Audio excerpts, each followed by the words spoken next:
सियावर रामचंद्र जी की जय। रामायण उत्तर कांड सप्तम सोपान मास परायण का 27वां विश्राम भाग 2। वे ही रघुकुल के तिलक, सज्जनों को सुख देने वाले और देवताओं तथा मुनियों के रक्षक प्रभु श्री राम जी सकुशल ही अयोध्या लौट आए। श्री राम जी के स्वागत के लिए दही, दूध, गौरोचन, फल फूल और मंगल के मूल नवीन तुलसी दल वस्तुएं सोने के थालों में भर भर कर हथनी की सी चाल वाली सौभाग्यवती स्त्रियां उन्हें लेकर गाती हुई चली। जो जैसे हैं वे वैसे ही वहीं से उसी दशा में दौड़ पड़ते हैं। देर हो जाने के डर से बालकों और बूढ़ों को कोई साथ नहीं लाते।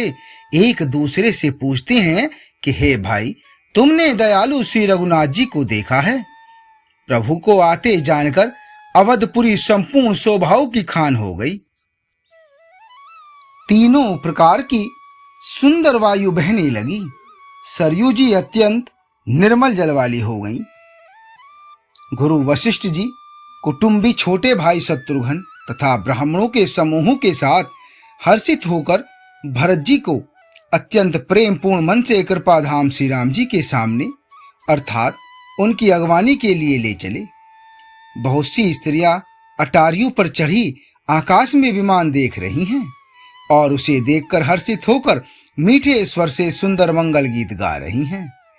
श्री रघुनाथ जी पूर्णिमा के चंद्रमा हैं, अवधपुर समुद्र है जो उस पूर्ण चंद्र को देखकर हर्षित हो रहा है और शोर करता हुआ बढ़ रहा है, अर्थात इधर उधर दौड़ती हुई स्त्रियां उनकी तरंगों के समान लगती हैं।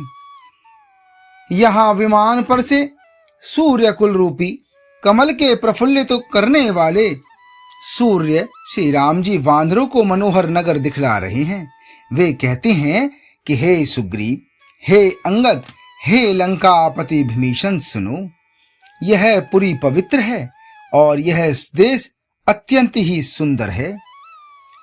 सबने बैकुंठ की बड़ाई की है, यह वेद पुराणों में प्रसिद्ध है और जगत जानता है, परंतु अवधपुरी के समान मुझे वह भी प्रिय नहीं है। यह भेद कोई विरला ही जानते हैं। यह सुहावनी पुरी मेरी जन्म भूमि है। इसके उत्तर दिशा में जीवों को पवित्र करने वाली सरयू नदी बहती है, जिसमें स्नान करने से मनुष्य बिना ही परिश्रम मेरे समीप निवास पा जाते हैं। यहाँ के निवासी मुझे बहुत ही प्रिय हैं। यह पुरी सुख की राशि और मेरे परम धाम को देने वाली है। प्रभु की वाणी सुनकर सब वानर हर्षित हुए और कहने लगे कि जिस अवध की स्वयं श्री राम जी ने बड़ाई की है वह अवश्य ही धन्य है। आवत देखि लोग सब कृपा सिंधु भगवान, नगर निकट प्रभु प्रेरऊ उतरऊ भूमि विमान। कृपा सागर भगवान श्री रामचंद्र जी ने सब लोगों को आते हुए देखा तो प्रभु ने विमान को नगर के समीप उतरने की प्रेरणा की। तब वह पृथ्वी पर उतरा। विमान से उतरकर प्रभु ने पुष्पक विमान से कहा कि तुम अब कुबेर के पास जाओ। श्री राम जी की प्रेरणा से वह चला। उसे अपने स्वामी के पास जाने का हर्ष है और प्रभु श्री रामचंद्र जी से अलग होने का अत्यंत दुख भी। भरत जी के साथ सब लोग आए। श्री रघुवीर के वियोग से सबके शरीर दुबले हो रहे हैं। प्रभु ने वामदेव, वशिष्ठ आदि मुनि श्रेष्ठों को देखा तो उन्होंने धनुष बाण पृथ्वी पर रखकर छोटे भाई लक्ष्मण जी सहित दौड़कर गुरु जी के चरण कमल पकड़ लिए। उनके रोम रोम अत्यंत पुलकित हो रहे हैं। मुनिराज वशिष्ठ जी ने उठाकर उन्हें अपने गले लगाकर उनकी कुशल पूछी। तब प्रभु ने कहा कि आप ही की दया में हमारी कुशल है। धर्म की धुरी धारण करने वाले रघुकुल के स्वामी श्री राम जी ने सब ब्राह्मणों से मिलकर उन्हें मस्तक नवाया। फिर भरत जी ने प्रभु के वे चरण कमल पकड़े जिन्हें देवता मुनि, शंकर जी और ब्रह्मा जी भी नमस्कार करते हैं। भरत जी पृथ्वी पर पड़े हैं, उठाए उठते नहीं। तब कृपा सिंधु श्री राम जी ने उन्हें जबरदस्ती उठाकर हृदय से लगा लिया। सांवले शरीर पर रोए खड़े हो गए। नवीन कमल के समान नेत्रों में प्रेमा अश्रुओं के जल की बाढ़ आ गई। कमल के समान नेत्रों से जल बह रहा है।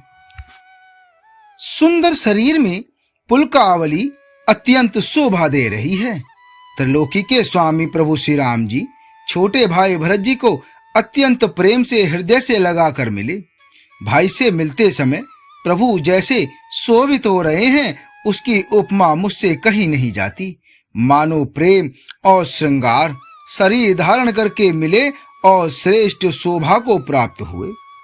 कृपा निधान श्री राम जी भरत जी से कुशल पूछते हैं, परंतु आनंदवश भरत जी के मुख से वचन शीघ्र नहीं निकलते।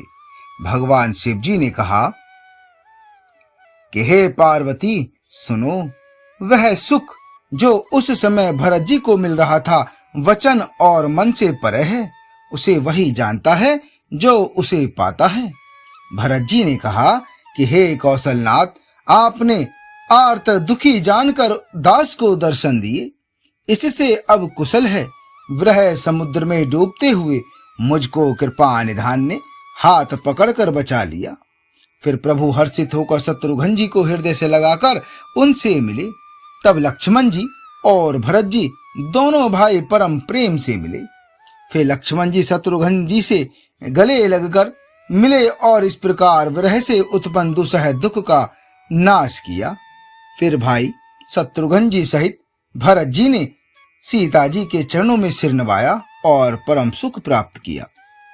प्रभु को देखकर अयोध्यावासी सब हर्षित हुए। वियोग से उत्पन्न सब दुख नष्ट हो गए। सब लोगों को प्रेम विहल और मिलने के लिए अत्यंत आतुर देखकर खर के शत्रु कृपालु श्री राम जी ने एक चमत्कार किया। उसी समय कृपालु श्री राम जी असंख्य रूपों में प्रकट हो गए और सबके एक ही साथ यथा योग्य मिले। श्री रघुवीर ने कृपा की दृष्टि से देखकर सब नर नारियों को शोक से रहित कर दिया। भगवान क्षण मात्र में सबसे मिल लिए। हे उमा, यह रहस्य किसी ने नहीं जाना।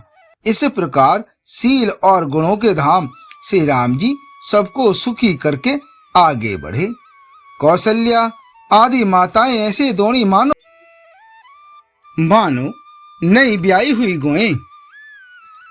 अपने छोटे बछड़ों को घर पर छोड़ परवश होकर वन में चरने गई हूं और दिन का अंत होने पर बछड़ों से मिलने के लिए हुंकार करके थन से दूध गिराती हुई नगर की ओर दौड़ी हूं। प्रभु ने अत्यंत प्रेम से सब माताओं से मिलकर उनसे बहुत प्रकार के कोमल वचन कहे। वियोग से उत्पन्न भयानक विपत्ति दूर हो गई और सबने भगवान से मिलकर और उनके वचन सुनकर अगणित सुख और हर्ष प्राप्त किए। सुमित्रा जी अपने पुत्र लक्ष्मण जी की श्री राम जी के चरणों में प्रीति जानकर उनसे मिली। श्री राम जी से मिलते समय कैकेयी जी हृदय में बहुत सकुचाई। लक्ष्मण जी भी सब माताओं से मिलकर और आशीर्वाद पाकर हर्षित हुए। वे कैकेयी जी से बार बार मिले, परंतु उनके मन का क्षोभ रोष नहीं जाता। जानकी जी सब सासुओं से मिली और उनके चरणों लगकर उन्हें अत्यंत हर्ष हुआ। सासुएं कुशल पूछकर आशीष दे रही हैं कि तुम्हारा सुहाग अचल हो। सब माताएं श्री रघुनाथ जी का कमल सा मुखड़ा देख रही हैं। नेत्रों से प्रेम के आंसू उमड़ आते हैं, परंतु मंगल का समय जानकर वे आंसुओं के जल को नेत्रों में ही रोक रखती हैं। सोने के थाल से आरती उतारती हैं और बार बार प्रभु के श्री अंगों की ओर देखती हैं। अनेकों प्रकार से न्यौछावर करती हैं और हृदय में परमानंद तथा हर्ष भर रही हैं। कौशल्या जी बार बार कृपा के समुद्र और रणधीर श्री रघुवीर को देख रही हैं। वे बार बार हृदय में विचारती हैं कि इन्होंने लंकापति रावण को कैसे मारा। मेरे ये दोनों बच्चे बड़े ही सुकुमार हैं और राक्षस तो बड़े भारी योद्धा और महान बली थे। लक्ष्मण जी और सीता जी सहित प्रभु श्री रामचंद्र जी को माता देख रही हैं। उनका मन परमानंद में मग्न है और शरीर बार बार पुलकित हो रहा है। लंकापति विभीषण, वानरराज सुग्रीव, नल, नील, जाम्बन और अंगद तथा हनुमान जी आदि सभी उत्तम स्वभाव वाले वीर वानरों ने मनुष्यों के मनोहर शरीर धारण कर लिए।